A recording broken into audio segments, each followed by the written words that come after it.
오전 12시 많은 참여 바랍니다. 아무것도 필요 없어 네가 올라가기만 한다면 캐즘이라는 그 말도 내겐 핑계처럼 들릴 뿐이야. 네, 전기차 캐즘 이런 소리 계속 들려오고 있고 오늘도 역시나 2차 전지 종목들 쭉쭉 밀리고 있는데 그럼에도 인터배터리 2025를 다녀온 소감에 대해서 한번 이야기를 드리면서 2차 전지 종목군들에 대해서 이야기를 한번 챙겨보도록 하겠습니다. 지금 제가 들고 있는 목걸이 제가 오늘 부스에 방문을 하고 나서 셀 3사에 대한 이야기를 한번 해볼까 하는데요. 오늘 전반적으로 주가 흐름은 밀렸습니다. 셀 3사뿐만이 아니라 오늘 전고체 배터리 종목들 같은 경우에는 어제는 그래도 탄력적인 모습을 보여줬지만 오늘 전반적으로 탄력을 잃게 되면서 낙폭이 상당했다라고 보시면 좋을 것 같은데 하지만 사업 부스는 정말 성황리에 이루어지고 있다라는 점을 알려드리기 위해서 한번 정리를 해봤습니다. 다음 페이지 띄워주시죠. 네, 먼저 인터배터리 2025 3층이 메인 부스입니다. 그리고 가장 중심 자리에 LG 에너지 솔루션이 지금 자리를 하고 있었는데요. 지금 보시면 정말 부스 자체가 화려합니다. 전체 인터배터리 2025 전체 부스 중에서 가장 큰 자리를 면적을 차지하고 있는데 지금 보신다면 지금 아주 정말 실리콘 음극재가 들어간 비싼 차량 지금 나와 있고요. 그 옆에는 지금 46 시리즈 배터리에 대한 이야기 나와 있고 신기술 차량이 옆에 나와 있습니다. 그리고 옆에 본다면 새로운 기술이 지금 사진을 제가 찍어왔다는 점 보여드리도록 하겠습니다. 다음 페이지 살펴주시죠. 지금 보신다면 전시 공간이 참가 업체 중에 최대 규모다라는 점 말씀드렸고요. 5가지의 부스로 지금 구성이 되어 있습니다. 그중에 가장 가운데 차지하고 있는 구간이 지금 히어로 배터리 솔루션 구간인데요. 이 부분에 대해서 조금 더 자세하게 짚어보도록 하겠습니다. 다음 장 띄워주시죠. 히어로 배터리 솔루션 존에서 원통형 46 시리즈 배터리가 지금 나와 있는데 실제 모델이 공개가 되었습니다. 주행거리와 충전 속도 그리고 안정성 등에서 배터리 결정력 모든 부분에서 진일보한 제품이다라는 점이 나와 있는데 그렇기 때문에 셀 3사 중에서 가장 안정적인 부분이다라는 점을 이 부스 자체에서도 가장 강력하게 밀고 있었습니다. 그리고 앞에 부분에 오른쪽에 있는 사진이 지금 CAS 기술의 사진인데요. 46 시리즈의 배터리의 성능을 극대화하기 위해서 안정성도 강화하고 있고요. 혁신적인 배터리팩 솔루션을 제공을 하고 있습니다. 이러한 부분도 역시나 다른 경쟁사보다 속도 차원에서 압도적이다라는 내용들이 나와 있고 이 부분에 대해서 게임 체인저다 계속해서 기대가 받고 있었는데 실물 형태가 정시된 것은 이번이 처음이다라는 내용이 나와 있습니다. 그리고 많은 투자자분들의 관심이 집중되고 있는 게 태양광 3륜 차량이 이번에 처음으로 공개가 됐는데요. 지속 가능한 미래 모빌리티의 상징적인 모델로서 이번에 부스에서도 가장 강력하게 지지를 받고 있었습니다. 다음 페이지 띄워주시죠. 네, LG엔솔을 살펴봤다면 LG엔솔에서는 46파이 배터리에 대해서 집중을 하고 있었습니다. 지금 삼성 SDI에서도 역시나 46파이 배터리가 공개가 되긴 했습니다만 마네킹 같은 형태다라고 보시면 되겠습니다. 실제 모델은 아니다라는 점을 체크해 보시면 좋을 것 같고요. 이렇게 아마 구성이 될 것이다라는 차원에서 지금 공개가 됐습니다. 하지만 삼성 SDI에서는 각형 배터리가 답이다라는 점을 강조를 하고 있었는데요. 모델 부스 계속 자체적으로 살펴보신다면 각형 배터리에 대해서 강조하고 있는 부스를 확인할 수가 있었습니다. 뿐만 아니라 지금 이 부분 같은 경우에는 셀단에서 불이 났을 때 삼성 SDI 배터리가 어떻게 불을 제어할 것인가 이런 부분들이 영상으로 공개가 됐는데 이 부분에 대해서 이 삼성 SDI 측에서 강력하게 지지를 하고 있다는 점 체크해 보시면 좋을 것 같습니다. 다음 페이지를 통해서 정리해 드리도록 하겠습니다. 네, 보시는 것처럼 삼성 SDI 같은 경우에는 각형 배터리에 중점을 두고 있습니다. 그 이유가 디자인과 냉각 그리고 시스템, 안전성, 파워와 에너지 부분에서 모두 다 우수성을 갖췄다라고 보고 있고요. 이번 전시회에 3대 폼팩터, 그러니까 파우치형, 각형, 원통형 모두 전시가 됐습니다만 각형 배터리에 조금 더 초이스를 두고 있다라는 점을 알 수가 있었습니다. 그리고 SK온 같은 경우에는 원통형 배터리, 46파이 배터리를 처음 처음으로 전시를 하게 됐는데 아직까지는 구체적인 부분에 대해서 언급이 되지 않았다는 점 체크해 보시면 좋을 것 같습니다. 마지막으로 SK온도 살펴보시죠. 3층에 들어가자마자 거의 가장 먼저 보이고 있는 부스라고 보시면 좋을 것 같은데요. SK온에서는 다른 기업과 다르게 액침 냉각을 부분적으로 강조하고 있었다는 점 확인해 보시면 되겠습니다. 지금 보시는 것처럼 배터리의 로드맵을 공개를 했는데 여기서도 다양한 배터리에 대해서 공개가 됐고 각형 배터리, 원통형 배터리 모든 부분을 확인할 수 있었습니다. 하지만 원통형 배터리 부분에서는 아직도 지금 공개보다는 계속해서 점진적으로 개발을 해나가고 있다는 점을 알 수가 있고요. 액침 냉각 부분을 강조하고 있었다는 점 알려드리도록 하겠습니다. 다음 페이지 띄워주시죠. 네, 배터리 3사 중에서 46파이 배터리가 가장 늦게 개발이 된 SK온입니다. 3대 폼팩터가 모두 공개가 되긴 했습니다만 지난해 하반기부터 준공이 됐기 때문에 아직까지는 시간이 걸린다라는 점을 알 수가 있고요. 다만 LFT 배터리라던가 각형 배터리 같은 경우에는 수주를 받고 있다라는 점이 나와 있습니다. 그리고 SK 엠모브와 개발 중인 전기차용 액침 냉각 기술과 관련해서 개발에 2년 정도 시간이 걸릴 것으로 판단한다라는 이야기까지 설문조사가 나왔다라는 점 체크해 보시면 좋을 것 같습니다. 이렇게 세 가지의 경쟁사에 대해서 분석을 해봤습니다. 하지만 이렇게 인터배터리 쇼가 한참 진행이 되고 있음에도 불구하고 2차 전지 관련된 종목들은 탄력을 받아가지 못한 부분인데요. 그동안 미리 올랐던 부분을 선반영했다라고 봐야 되는 건지 이 시간 체크를 해보도록 하겠습니다. 당신의 초이스 채널 고정!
정답이 없다. 당신의 선택만 있다. 후회 없는 선택을 위한 당신의 초이스.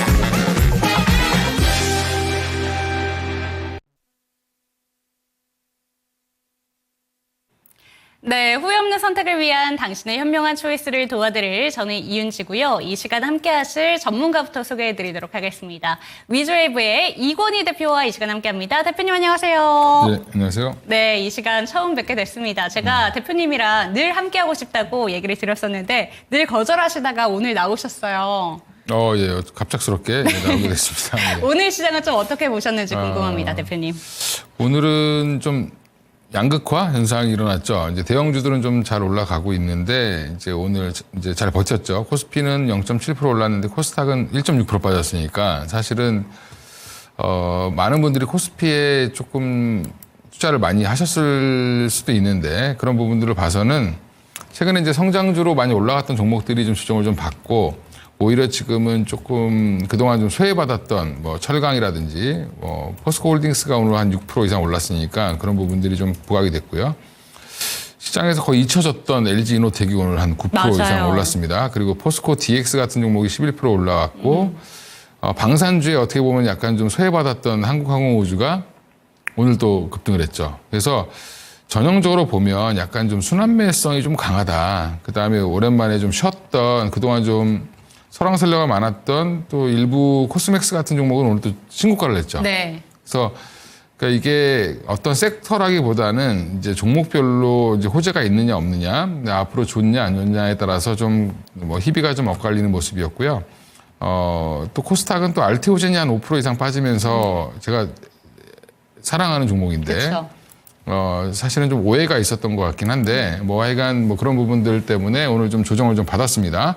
그래서 이런 부분들을 보면 바이오는 오늘 좀 전반적으로 하락을 했고요. 로봇주들도 전반적으로 좀 네. 예, 쉬어가는 모습이었고 방산과 조선은 그래도 좀 버티는 모습을 좀 보여줬는데 이런 부분들이 앞으로 어떻게 될지 아니면 내일 또 어떻게 될지 좀 자세히 좀 이따 말씀드리겠는데 오늘 전반적으로 외국인도 소극적이었고요. 기관들도 그닥 뭐 적극적이진 않았습니다. 근데 외국인 기관 다 현물상으로 보면 코스피는 샀고 코스닥은 많이 팔았죠. 그래서 코스닥이 최근에 좀 좋았던 부분들을 좀 일시적으로 차익 실현 매물을 좀 쏟아내는 모습을 좀 보였고요. 선물 상황으로 보면 사실 외국인들은 지금 제가 볼 때는 갈피를 못 잡고 있다. 네. 어디로 가야 될지 위로 갈지 아래로 갈지 아직은 좀 고민하는 타이밍인 것 같습니다. 네, 좋습니다. 시장 상황에 대해서 전반적으로 브리핑을 해주셨는데 순환매 장세가 빠르게 좀 일어나고 있다라는 점 짚어주셨습니다. 그런데 대표님께서 오늘 이 시간 오신 김에 오늘 코스닥을 밑으로 잡아당겼던 대표적인 종목인 알테오젠에 대해서 조금 더 자세하게 이야기를 들어보고 싶습니다. 사실 알테오젠이 좀 이슈로 인해서 빠졌다라고 얘기를 해주셨어요. 좀 소문에 의해서 움직인 것 같다라고 제가 받아들였는데 어떤 부분이 좀 논란이 된 걸까요? 그러니까 외국인들이 최근에 이제 사면서 지분을 한 16%까지 끌어올리면서 다시 고점을 향해 가고 있던 중에 오늘 좀 조정이 좀 크게 나왔는데 또 알테오젠 오래 갖고 계신 분들 입장에서는 39만 원이면 뭐 그냥 그렇다 그쵸. 이렇게 생각하실 수도 있고 근데 외국인들이 한 16만 주 가까이 팔았는데 그 내용은 결국 할로자임이죠. 경쟁사인 할로자임이 머크에게 이제 좀 강하게 한마디로 대들었다. 이제 소송 관련돼서 특허 소송 관련돼서 본인들을 밟고 가라 이런 식으로 이제 던진 건데 쉽게 이제 설명을 좀 드리는 건데 근데 사실은 알테오젠 입장에서는 상관이 없고요. 사실 머크 입장에서는 원래 했던 소송을 그대로 진행 중인데 네. 할로자임 입장이 조금 강하게 나오면서 그러면 이제 상대편 쪽에서 강하게 나오니까 약간 움츠려드는 모습이었다라고 생각하시면 될 것 같고요. 머크에서는 뭐 신경 안 쓰고 여전히 본인들의 그 소송을 좀 진행하겠다라고 좀 가고 있기 때문에 이제 이게 왜 알테오젠의 하락을 이끄냐면 그 둘 간의 소송에서 만약에 소송이 좀 길어진다, 장기화된다라고 하면 머크가 이제 키트로다 SC 관련돼서 상반기 이제 1분기 안에는 그러니까 1분기라고 해봐야지 얼마 안 남았잖아요. 3월 안에 신약 신청을 할 걸로 봤는데 키트로다 SC 관련돼서 허가 신청을 할 걸로 봤는데 이게 해결 안 되면 좀 늦어질 수 있다라는 이제 그런 부분들이 좀 반영된 것 같습니다. 그래서 저는 개인적으로는 그게 사실 할로자임 입장은 거기는 이제 특허가 얼마 남지 않았기 때문에 마지막 발악을 하는 거다라고 보시면 네. 될 것 같고요. 그런 부분들이 이제 조금 과하게 예민 반응을 좀 보였다. 혹시 모른다라는 입장에서. 근데 조금 안전판인 거는 뭐냐면 30만 원대 중반에 이제 투자를 했던 RCPS 발행에 참여했던 모든 기관들이 우상향이 아니면 투자를 할 수가 없거든요. 예, 그래서 그 전문가들이 봤을 때는 알테오젠 입장에서는 별로 리스크가 없다고 생각한 거고, 그다음에 작년에 계약했던 산도즈와의 계약을 보면 산도즈와 이제 사실은 바이오시밀러 관련돼서 SJ형을 적용하는 걸 계약을 했는데 산도즈 입장에서는 이게 만약에 특허에 걸린다, 문제가 생긴다라고 하면 계약을 안 했을 겁니다. 뭐 키트로다 머크도 마찬가지고.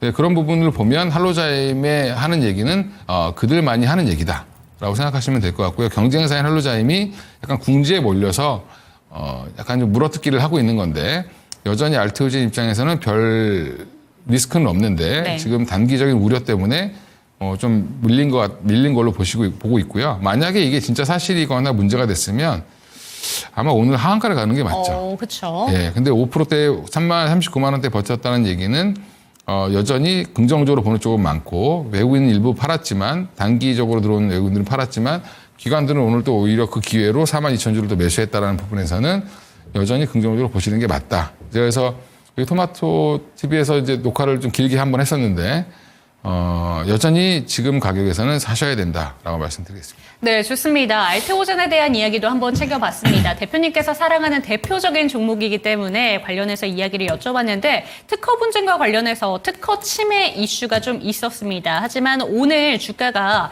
5% 정도 하락하면서 멈춘 부분에 대해서는 이 부분도 잘 해결이 될 것이다 라는 차원에서 보시면 좋을 것 같고요. 저희 프로그램 차원에서 그 녹화가 된 알테오젠과 관련해서도 한번 참고해 보시면 좋을 것 같습니다. 그러면 오늘장 윤재 초이스로 한번 넘어가 보도록 하겠습니다. 사실 오늘 제가 인터배터리 2025에 다녀오고 나서 셀 3사를 한번 정리를 해봤는데 너무 급하게 정리를 한 부분도 있는 것 같아요. 하지만 전반적으로 대표님과 오늘 이 시간에는 2차 전지 종목군들에 대한 이야기를 한번 챙겨보고 싶습니다. 사실 주가가 잘 못 가요. 2024년 인터배터리 쇼 이후에는 주가가 반응이 시원하게 나왔던 걸로 기억을 하거든요. 어떻게 보실까요?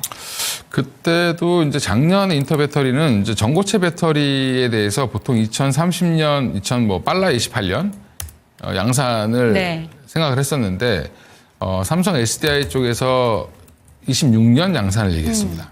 그리고 이제 LG 에너지 솔루션 같은 경우는 2030년을 여전히 고수했고요. 근데 이제 지금 이제 유리기판이 30년 정도로 예상했던 부분이 25년으로 당겨지면서 네. 반응을 했던 것처럼 작년에는 이제 삼성 SDI의 이제 그 26년도 양산 얘기가 엄청난 화두가 됐다라고 보시면 될 것 같고요. 올해는 인터배터리의 가장 큰 핵심은 사륙파이 관련된 모습이고, 그다음에 또 하나가 이제 실리콘 응급제의 확대. 이 정도 두 개로 보시면 되는데 지금 분위기가 2차 전지가 최근에 반등을 보이다가 다시 또 꼬꾸라지는 이유 자체는 정확히는 트럼프발 이슈라고 보시면 될 것 같고요. 어제 특히 이제 2차 전지들이 많이 빠졌는데 그 이유를 보면 멕시코와 캐나다의 관세를 25% 부과를 했죠. 한 달 유예를 했다가 다시 부과를 했는데 다시 부과하면서 시장에서 느끼는 건 뭐냐면 공약대로 하는구나. 네. 그러면 2차 전지 관련된 보조금도 폐지하겠네. 그러니까 지금은 이제 그게 어려울 거다. 왜냐하면 IRA 관련돼서는 법안을 바꿔야 되거든요. 네. 그러면 이제 의회의 도움이 필요한데 지금 최근에 트럼프가 하는 행보를 보면 법안을 바꾸는 게 아니라 본인이 알아서 할 수 있는 네. 의회의 도움을 받지 않고 할 수 있는 지금 상원과 하원이 다 공화당이 우세인데 왜 그렇게 하냐라고 이제 의구심을 갖는 분들이 계실 수 있는데 공화당 의원 중에도 사실은 지금 현재 트럼프의 정책을 100% 다 동의하지 않는 분들이 있습니다. 네. 그런 분들이 한 6, 7명만 돼도 사실은 이 법안을 통과시키기가 바꾸기가 어렵거든요. 어려운 부분들이 있어서 지금 어떻게 보면 행정부 내에서 대통령이 할 수 있는 권한 내, 그러니까 말도 안 되는 게 아니라 어떻게 보면 약간 억지로 갖다 붙인 펜타닐 관련된 이슈로 네. 멕시코, 캐나다를 이제 제재를 하고 있고 또 중국에 이제 관세를 부과하고 있는 건데 그 외의 국가들은 그러니까 거리가 없으니까 상호 관세 얘기를 하는 거죠. 네. 그러면서 이제 전략적으로 본인들의 피해가 예상되는 뭐 철강이라든지 알루미늄, 뭐 구리 이런 광물들 관련돼서 얘기를 하고 있고 심지어 목재까지 얘기를 하고 있죠. 그러니까 이게 뭔가 이제 그 본인이 할 수 있는 의회를 거치지 않고 할 수 있는 부분들을 최대한 빨리 할 수 있는 것들을 지금 찾아내고 있는 중이고요. 근데 지금 2차 전지 관련돼서는 여전히 이 IRA 관련된 보조금을 줄 건지 안 줄 건지 법안은 바꾸지 못하지만 사실 돈을 집행하는 건 행정부잖아요. 네. 지금 반도체법도 관련돼서 칩스법 관련돼서도 돈 안 준다고 하니까 지금 그쵸. 법은 안 바꿨는데 안 준다고 하니까 지금 엄청난 미국 내 반도체 기업들이 또 항의 전화를 하기 시작했습니다. 항의 서한을 보내고 자동차도 그래서 지금 한 달 또 유예했잖아요. 맞아요. 그러니까 네가 아메리카를 위해서 열심히 일한다고 해놓고 왜 우리한테 그렇게 공격을 하냐. 이게 오히려 아메리카의 독이 될 수 있다. 라고 이제 기업들이 이제 항의를 하는 거고, 지금 그런 부분들이 반영되고 있는데, 아직은 이제 2차 전지 관련돼서는, 여전히 트럼프발 악재가 남아있다라고 보는 거고요. 또 좋게 보는 쪽에서 올라오는 이유는 유럽발로는 또 호재가 있습니다. 네.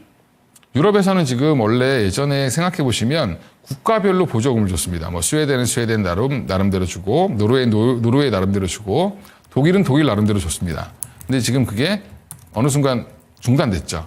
중단되고 나서 그러면 이게 중단돼서 2차 전지가 더 빠졌습니다. 네. 미국도 안 좋은데 유럽까지 그러니까 더 빠진 거죠. 근데 왜 그러냐면 유럽의 우리나라의 배터리의 시장 MS 비중은 중국이 아무리 쫓아왔다고 하더라도 지금 70% 이상이거든요. 그러니까 미국은 이제 막 성장하고 있는 거고 유럽 시장은 어떻게 보면 한국이 장악을 하고 있었던 시장인데 그러니까 유럽 시장에서 다시 한번 보조금을 준다는 얘기가 나오는데 이번에 어디서 주는 거냐면 EU 연합에서 주는 겁니다. 그러니까 만약에 이게 EU 연합에서 이게 확정이 되면 정부 돈으로 주는 게 아니라 EU 전체 자금을 가지고 주는 거기 때문에 엄청난 호재일 수 네. 있거든요. 그러니까 그런 부분들이 최근에 반영되다가 다시 한번 트럼프 때문에 눌리는 현상이 나오고 있다. 우리나라 인터배터리 관련돼서 지금 되게 관심이 많지만 기술적인 부분에서 관심이 많은데 여전히 중요한 거는 이게 돈이 될 수 있는지 없는지 여부를 좀 보는 거거든요, 시장은. 그러면 지금 인터배터리에서 주목받는 기술, 신기술들이 조만간에 이제 조금만 분위기가 바뀌면 급반등할 수 있는 또 여건이 조성되고 있다. 그래서 지금은 저는 지금 2차 전지가 다시 한번 반등 이후에 빠졌지만 여전히 올해 하반기에는 굉장히 좋아질 수 있는 섹터라고 보고 있습니다.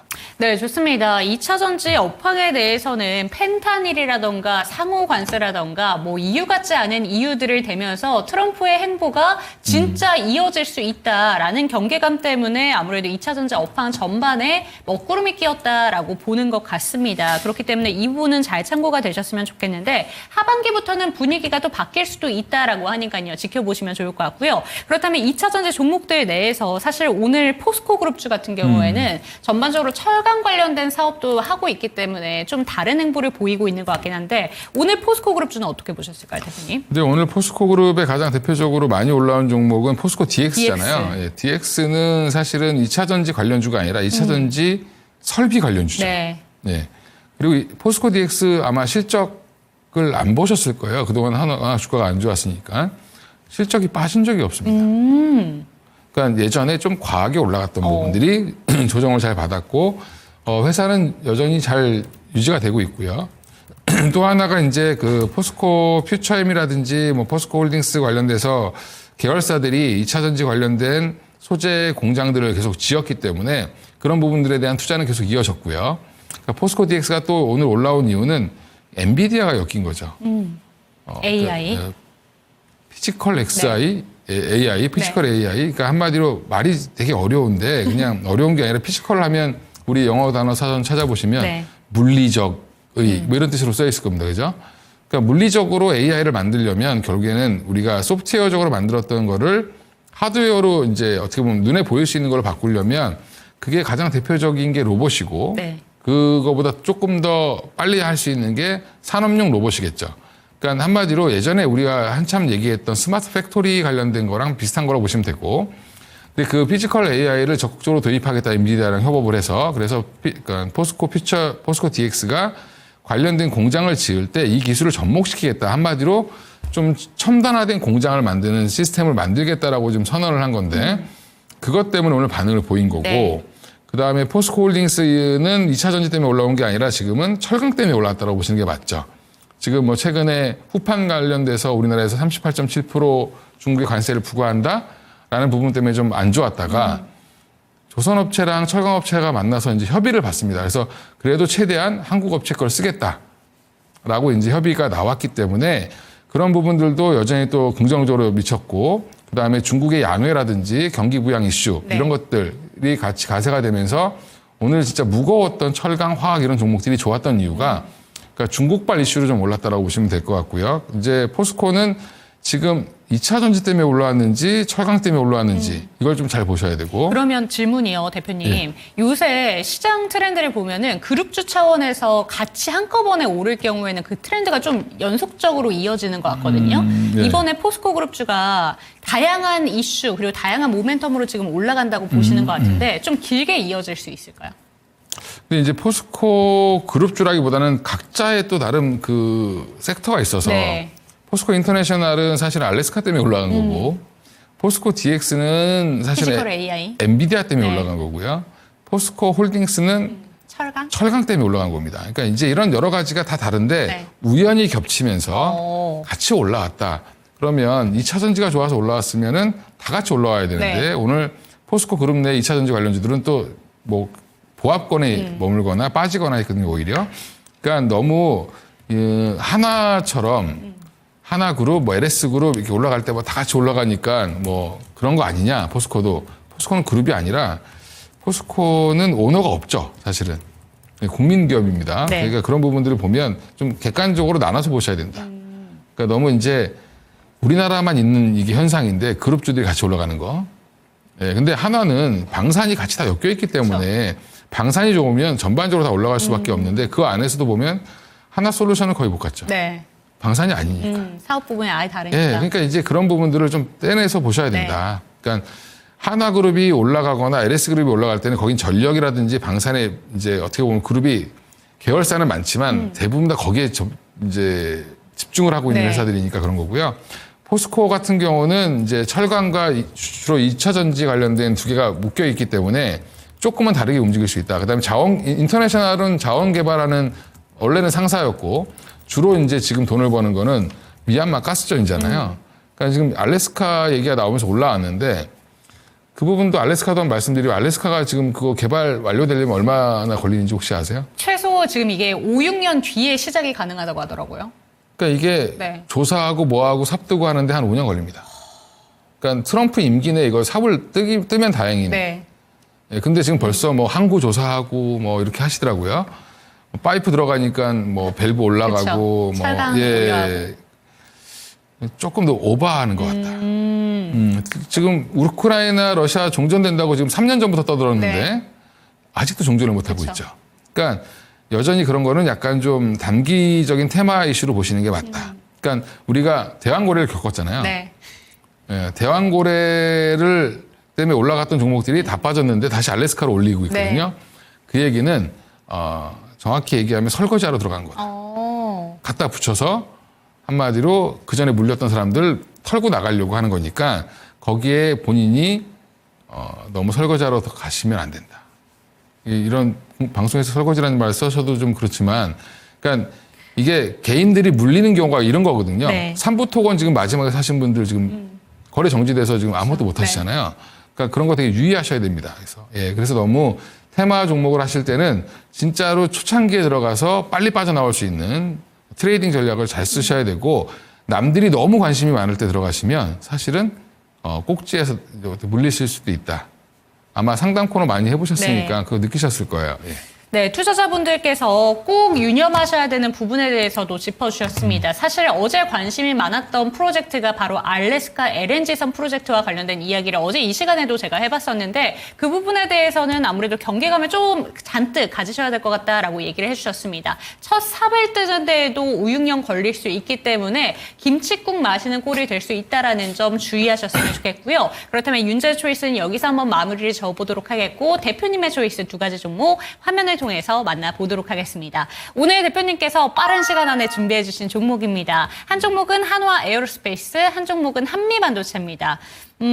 아예 결이 다르죠. 한화 에어로스페이스 같은 경우에는 요새 방산 모멘텀, 거기다가 오늘 또 우주항공 모멘텀으로 좀 기대가 되는데 한미반도체는 오늘 아침에 채팅창에 이런 내용 올려주셨더라고요.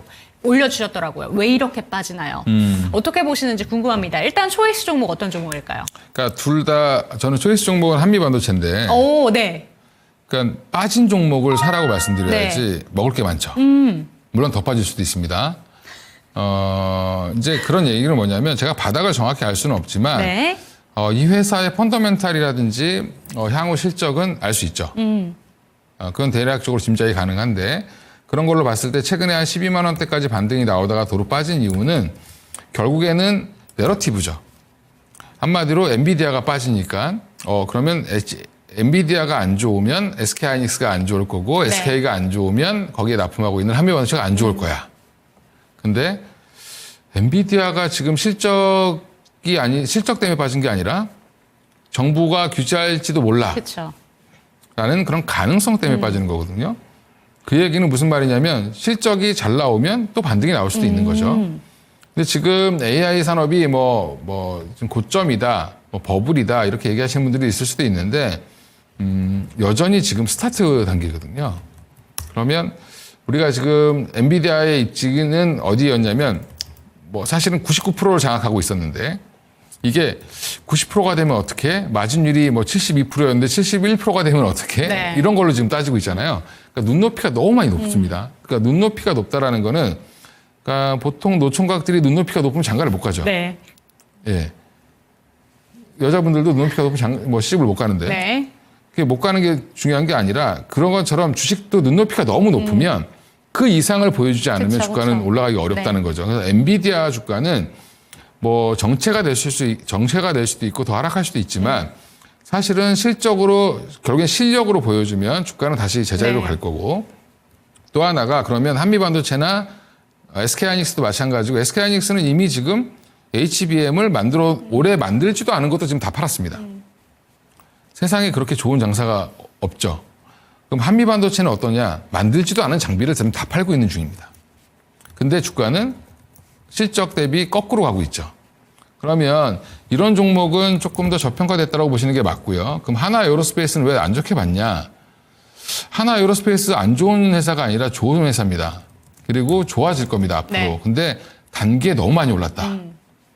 그러니까 제가 이제 잠깐 걱정하는 부분은 저는 그런 거죠. 그러니까 2월 26일 날 2월 25일로 한번 이제 우리가 타임머신을 타고 돌아가 보면 69만 5천 원을 찍고 이렇게 고점을 갔습니다. 보시면 42만 원부터 안 쉬고 올라왔죠.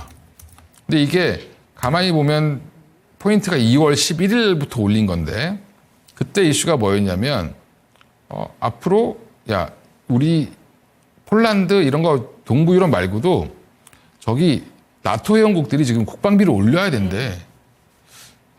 트럼프가 국방비를 올리라고 했어.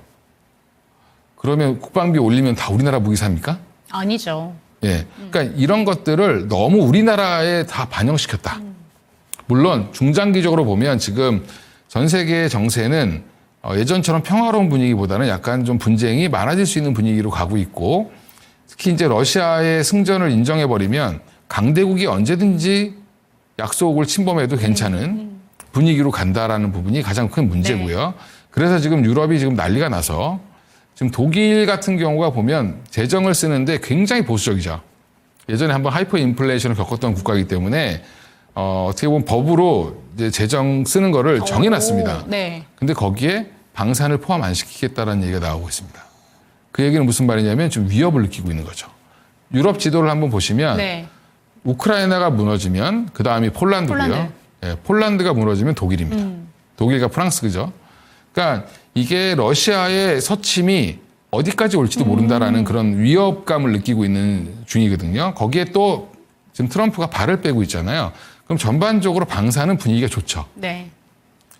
그러니까 우리가 살긴 안 좋아진 시대가 왔는데 우리가 유럽 여행을 갔는데 그렇죠? 체코의 프라하를 갔는데 갑자기 거기 러시아군이 침범을 하면 힘들겠죠. 그쵸. 예, 이런 분위기는 안 좋지만 방산 분야에 있어서는 전 세계 방산 종목들이 지금 다 올라오고 있습니다.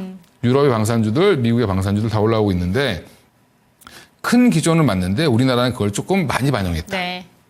그리고 지금 폴란드에서 진행되고 있는 여러 가지 이제 그 2차 계약분들 이런 것들도 잘 될 걸로 보고 있는데 그건 이미 주가에 거의 다 반영을 시켰죠. 그러면 제가 이제 걱정하는 거는 그러니까 2월 25일 날 그래서 고점을 찍다가 딱 3일 빠졌는데 3일 빠질 때 얼만큼 빠졌냐면 물론 지나고 나니까 다시 올라왔으니까 야 내가 갖고 있었는데 괜찮았어. 근데 요 사흘째 빠지는 날 느끼면 종가가 59만 2천 원입니다. 예. 그러면 고점이 거의 70만 원이었는데 네. 그건 한 15% 그냥 쭉 빠진 거죠. 그러니까 이런 게 언제든지 나올 수 있는 섹터다, 지금은. 그래서 조금은 쉬어가야 되는 국면이니까 좀 조심하자. 그리고 실질적인 계약이 나올 때 오히려 다시 봐야 되는 종목이다. 그러니까 왜냐하면 지금 하나 에어로스페이스 주력이 뭐죠? 지금 돈 버는 게 K9 자주포입니다. 독일은 자주포 있을까요? 없을까요? 있어요. 있죠. 예. 영국도 있고 네. 프랑스도 있습니다. 그러면 없는 나라들이 동부 유럽과 북부 유럽인데 그 나라들이 사고 싶어도 나토 회원국이면 못 살 수도 있습니다. 폴란드는 그럼 우리나라가 어떻게 샀냐? 급해서. 독일 거를 원래 샀어야 네, 됐는데 네, 네. 독일한테 물어봤죠. 야, 언제까지 줄 수 있어? 야, 한 2년 걸려. 시간이 걸리니까. 근데 대한민국은 바로 줄 수 있대. 네. 그래서 우리나라 거 산 겁니다. 근데 이제는 그 사이에 한 2년 정도, 3년 가까이 지금 전쟁이 이어지면서 유럽의 방산업체들이 체력을 키웠습니다. 이렇게. 네. 예, 그 몸집을 좀 키우고 있고 그러면 언제든지 대응할 수 있겠죠. 근데 그거 딱 얘기는 뭐냐면 야, 너희들은 우리나라 때문에 돈을 벌고 있고 우리의 보조금을 받고 있으면서 왜 한국 걸 쓰냐 이렇게 얘기할 수도 있습니다. 그러니까 이제 큰 시장은 열렸는데 우리나라만을 위한 시장이 열린 건 아니다. 그런 부분에서 약간 좀 저는 개인적으로 보수적으로 보고 있는데 그리고 뭐 번외지만 재건주도 지금 우크라이나 재건주라고 얘기하시잖아요. 대부분 사람들이. 우크라이나는 재건할 게 없어요. 재건할 부분은 다 뺏겼죠. 러시아한테. 그러면 러시아 재건주로 바꾸셔야 됩니다. 그럼 우크라이나가 우리를 러브콜하는 게 아니라 러시아가 우리를 러브콜 해줘야지 좋아질 수 있다. 그래서 앞으로 이제 테마주도 좀 바뀌어야 된다. 예, 러시아 재건주로. 예. 좋습니다. 그렇다면 방산 종목에 대한 모멘텀은 이야기를 해봤는데 오늘 사실 방산 테마 내에서도 우주항공 관련된 종목들이 조금 더 슈팅이 강하게 나왔잖아요. 그렇다면 우주항공 쪽으로는 어떻게 보실까요? 이게 우주항공은 그냥 제가 말씀드리고 싶은 게 뭐냐면 그러니까 이슈죠. 스페이스X 8차 뭐 발사하는데 한 번 실패했다가 오늘 다시 이제 재발사한다고 하는데 그래서 올라가는 거죠. 단기적인 모멘텀이다 그러면. 그러니까 스페이스X가 얼마나 우리나라한테 돈을 벌어주는지 모르겠지만 뭐 가장 대표적인 종목이 HVM인데 네. 오늘 급등했다가 또 다 도로 빠지죠. 맞아요. HVM, 캔커와 에어로스페이스 이 정도 두 종목 정도가 보면 스페이스X랑 거래를 했던 이력이 있기 때문에 그런 건데 우주항공 테마는 그냥 테마다.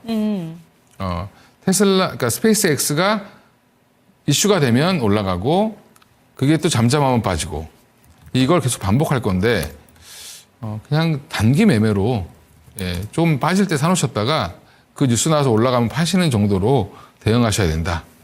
지금 뭐 우리가 스페이스X를 이끌어가는 게 아니죠. 네. 거기에 뭐 조만한 꼬다리 납품하고 있는 거 가지고 지금 너무 지금 과장되게 포장을 하고 있다. 이렇게 말씀드리겠습니다. 너무 제가 비하해서 말했는지도 모르겠지만 메인이 아니라는 거죠. 네. 우리가.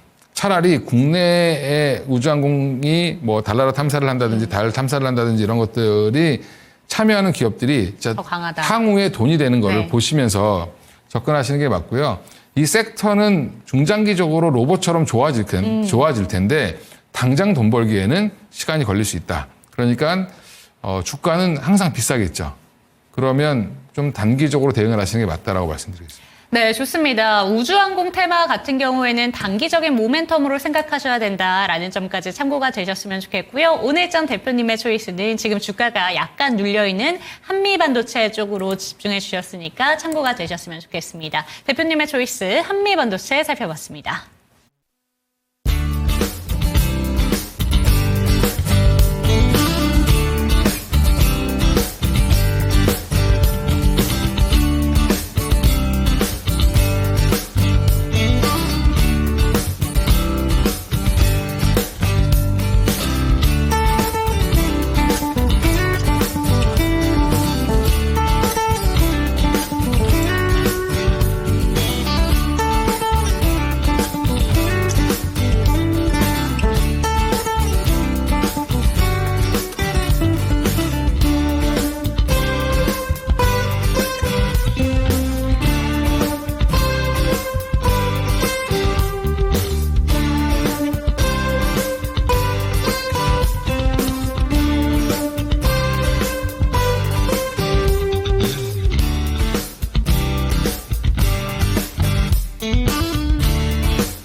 네, 실시간 종목 진단으로 넘어왔습니다. 참여하시는 방법부터 안내 도와드리도록 하겠습니다. 하단에 보이는 전화번호 0232518100번으로 종목명, 매수가, 보유 비중 알려주시면 되겠는데요. 전화 상담 힘드시다면 유튜브 채팅창에 남겨주시면 되겠습니다. 첫 번째로 오늘 가장 먼저 올려주신 종목인데 내사랑님의 종목 퓨런티어 체크해 보도록 하겠습니다. 22,900원의 비중은 25%, 어떻게 대응해야 될지 걱정입니다. 라고 보내주셨어요. 사실 자율주행 관련된 종목도 요새 아예 주목도가 없는 것 같은데 오늘도 밀립니다. 어떻게 보실까요? 일단 퓨런티어가 뭐 엄청난 실적으로 올라왔던 종목이 아니라 어떻게 보면 자율주행 테마를 타고 올라왔던 종목이다라고 보시면 되고 작년에 되게 좋았죠. 네. 예, 작년 특히 연말에 굉장히 좋았는데 지금은 또 좀 많이 밀리고 있습니다. 특히 이제 한 2월 접어들면서 24,000원대를 잘 못 지키고 밀렸는데 전반적으로 저는 지금 22,000원대 사셨다라고 하면 22,000원대면 제가 볼 때는 뭐 올해 한 2월 초에 사신 것 같아요. 기다리셔도 된다. 결국에 이제 자율주행 이슈는 앞으로 더 나올 겁니다. 지금 근데 자율주행 테마를 이끌었던 게 누구였죠? 테슬라였습니다. 예. 테슬라였기 때문에 그 퓨런티어가 또 테슬라의 카메라 모듈을 납품하는 회사이기 때문에 같이 이제 상승을 했던 네. 부분인데 지금 최근에 테슬라가 좋은가요? 안 좋죠. 안 좋죠. 그쵸. 400불대에서 지금 200불대 후반까지 빠졌죠. 그러면 테슬라에 빠진 정도에 비하면 덜 빠진 거죠. 굉장히 긍정적이죠. 네. 예. 테슬라는 거의 한 40% 가까이 빠졌는데 네. 퓨런티어는 생각보다 덜 빠졌다. 근데 무슨 말이냐면 결국엔 퓨런티어가 지금 작년 실적도 적자로 전환을 했습니다. 그 얘기는 실적은 안 좋은데 모멘텀이 있어서 갔던 종목인데 그럼 그 모멘텀을 끌고 갔던 테슬라가 좋아져야 되고 네. 조만간에 이제 로봇 택시 관련된 뭐 규제 완화 이슈가 나오겠죠. 그거 하나 받아내려고 일론 머스크가 그렇게 트럼프랑 친한 척을 하고 돈을 투자했는데 그러면 이제 조만간에 로봇택시 관련된 이슈가 다시 부각이 되기 시작하면 시장은 언제 그랬냐는 듯이 또 다시 자율주행에 관심을 가질 거고 테슬라의 반등이 나오면 퓨런티어가 또 올라갈 수 있다라고 보고 있고요. 지금은 22,000원대면 그닥 그렇게 많이 물리신 것도 아니에요. 좀 기다려 보시면 된다. 제가 냉정한 거 아시죠? 예, 손절하면 손절해야 된다라고 그렇죠. 말씀드릴 텐데 지금은 손절하기 좀 아까운 자리다. 그러면 조금 더 기다려 보시고 제가 볼 땐 22,000원대면 충분히 반등이 나오면 24,000원까지는 아주 가볍게 올라갈 수 있습니다. 그러니까 그걸 좀 기대해 보시고 지금 저점이 보면 이때 8월 5일 날 저점 만들고 이때는 뭐 다 폭락했으니까 그 다음에 이후 10월 달에 저점 만들고 지금 저점을 또 한 번 만들려는 중이거든요. 이 저점이 올라가고 있는 거는 그래도 윗부분 보지 마시고 저점이 올라간다는 건 변동성이 크지만 그래도 우상향하고 있다. 이 회사가 그래도 꿈을 좀 갖고 있다라고 보시고 대응을 하시면 좋을 것 같습니다. 네, 퓨런티어 살펴봤습니다. 저희 대표님 그냥 말하지 않습니다. 저희 종목들 손절해야 될 때는 손절하셔야 된다라고 강조해 주시는데 퓨런티어 같은 경우에는 지금은 홀딩하셔야 되는 구간이다라고 얘기를 하셨고요. 테슬라의 모멘텀을 받아가는 종목이기 때문에 오히려 덜 빠진 부분에 대해서 얘기를 해주시면서 이 종목 지금 이 정도 평단가로는 보유하셔라라는 의견 주셨습니다. 참고가 되셨으면 좋겠고요. 두 번째 종목 이어가 보도록 하겠습니다. 오경수님의 종목이고요. 에코프로 머티 체크해 보도록 하겠습니다. 77,300원에 평단가는 7만 원대 그리고 비중은 25%입니다. 오늘도 내려서 조금이 걱정됩니다라고 얘기해 주십니다. 근데 평단가 자체가 나쁘진 않으세요. 이 종목 어떻게 보실까요? 평단가 보면 그냥 오늘도 잘 파셨으면 네. 팔고 나오실 수 네. 있을 정도로 가격이 그냥 나쁘지 않으신 것 같고요. 네. 잘 사셨습니다. 근데 뭐 최근에 사셨는지 아니면 뭐 2월 15일 뭐 한 2월 중순에 사셨는지 모르겠는데 저도 2월 중순에 에코프로버티를 추천한 적이 있거든요. 2월 중순에? 예. 네. 그래서 12만 원까지는 갈 수 있을 거다라고 봤는데 10만 원이 꺾여버렸죠. 네. 예. 근데 이제 항상 지금 2차 전지가 아까 말씀드린 것처럼 분위기가 살아날 때 가장 빨리 움직일 수 있는 종목이 뭐냐면 내용을 보면 에코프로버티는 전구체를 만드는 겁니다. 양극재의 전 단계죠. 네. 그러면 전구체 국산화 이슈가 여전히 남아있는 종목이고 이건 코스피 종목입니다. 또 코스피 에코프로 BM은 이전 상장하다 실패했는데 네. 머티는 아예 코스피에 상장을 해버렸거든요. 그런 걸 보면 지금 이것도 마찬가지로 저점을 높여가는 중입니다라고 말씀을 드리겠고요. 네. 지금 1월 달에 저점이 6만 1,000원이었고 2월 달에 저점이 한 6만 원대 중반이었습니다. 6만 5천 원대였고요. 지금 이제 또 다시 7만 원대에서 저점을 잘 만들 걸로 보고요. 하반기에 돌아설 걸로 예상을 하면 지금 에코프로 버티는 언제든지 내러티브로라도 그냥 10만 원까지는 반등이 언제든지 나올 수 있다. 그러니까 지금 25%라는 게 좀 걸리긴 한데 여기 좀 토마토 시청자분들이 좀 과감하신 것 같아요. 예, 트렌드에. 그래서 25%면 한 10만 원 가면 한 15% 줄이시고 한 10%만 갖고 가시는 게 맞다. 왜냐하면 아직까지 이제 2차 전지 쪽은 뭐가 남았냐면 트럼프에 대한 우려가 남아 있습니다.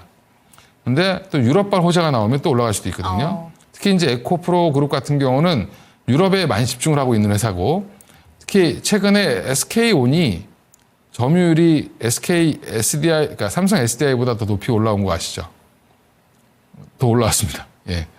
그래서 지금 SK온이 생각보다 잘 가고 있다. 네. 근데 SK온이랑 어디랑 합작 법인이 설립돼 있냐면 같이 납품을 하냐면 에코프로 그룹이 납품을 하고 있고요. 또 하나가 삼성과 합작 법인을 그쵸. 세웠거든요.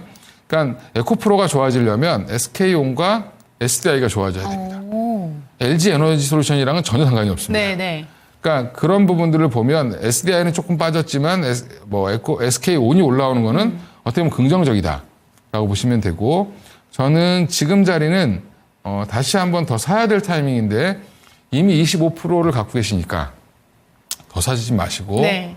예, 오히려 10만 원 되면 한 15% 파시고 한 10%만 갖고 조금 더 노려보셔도 괜찮다. 예.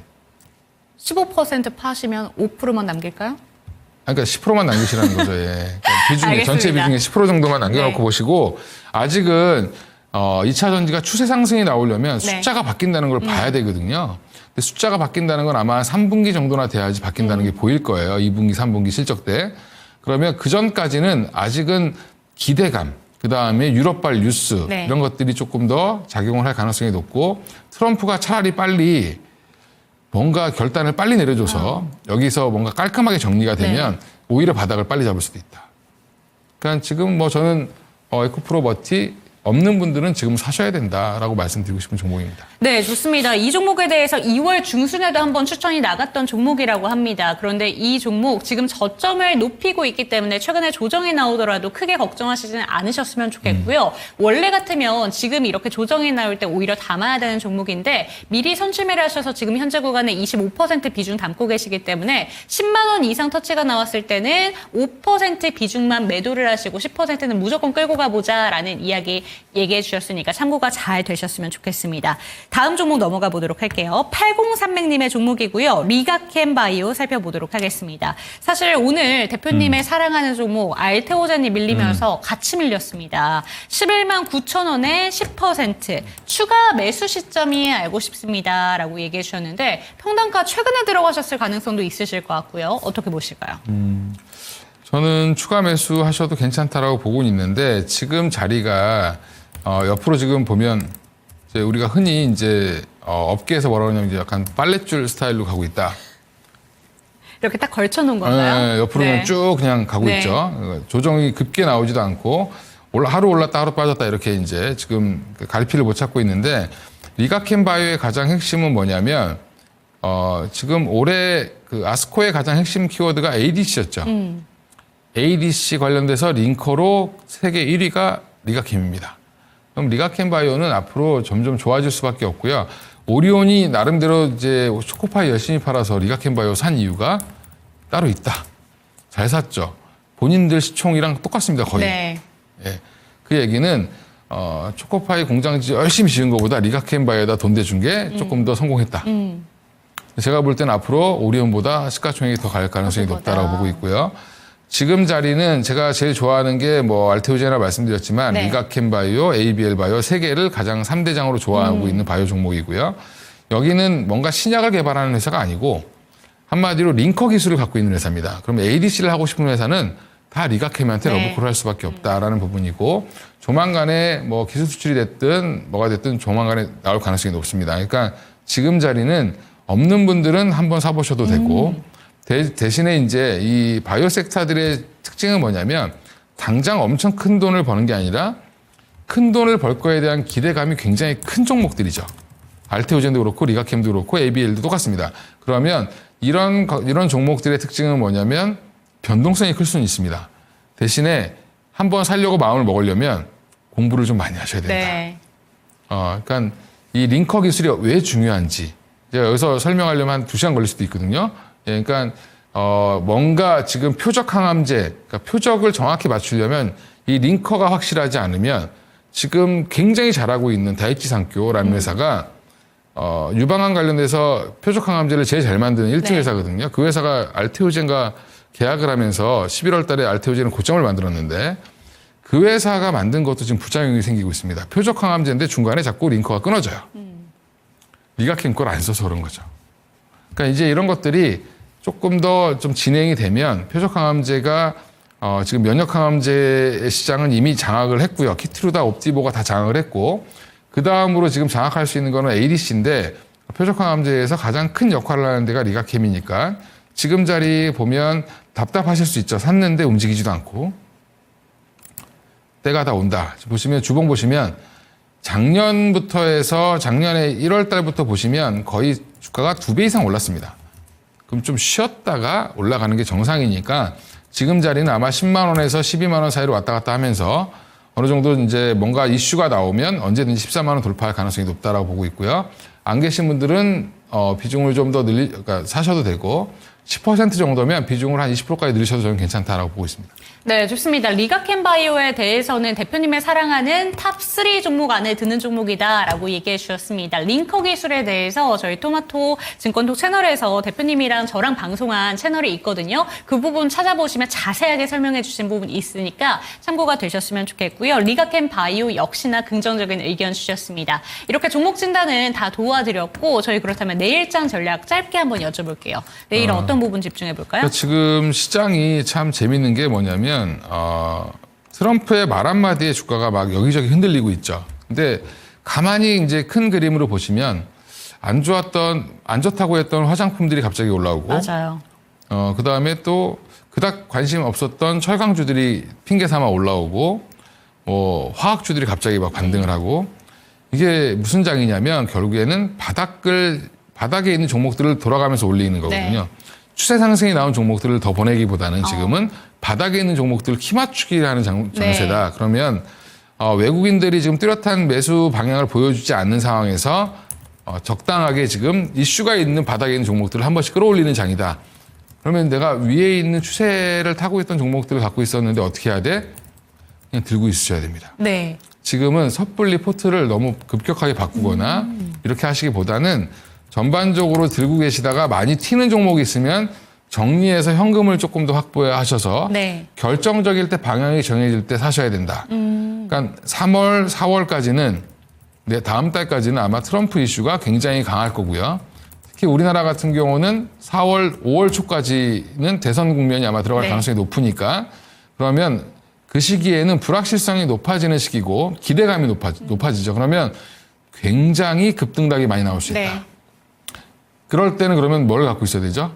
단타라도 치려면 현금이 좀 있으셔야 됩니다. 그래서 현금을 한 20-30%는 좀 확보해 놓으셨다가 내가 짧게 치고 나올 수 있는 종목들을 좀 찾으셔야 되고 이슈에 따라서 스타쉽 이게 잘 됐다 그러면 빨리 우주항공 좀 잠깐 갔다. 네. 그 다음에 이런 얘기가 나오면 여기 좀 잠깐 갔다 이렇게 가는 건데 그게 싫으시면 오히려 지금은 갖고 있는 반도체, 바이오, 그 다음에 기존에 이제 네이버라든지 이런 거 갖고 계시면 그냥 들고 계셔야 된다. 이렇게 말씀드리겠습니다. 네, 내일장 전략까지 챙겨봤습니다. 오늘 이건희 대표와 함께 봤는데요. 전략들도 잘 참고가 되셨으면 좋겠고 종목에 대한 상승과 하락은 보장하지 않는다는 점 반드시 기억해 주셨으면 좋겠습니다. 시청해주신 여러분들 감사드리고요. 내일 이 시간도 저희 함께 해주시기 바랍니다. 시청해주신 여러분 감사합니다.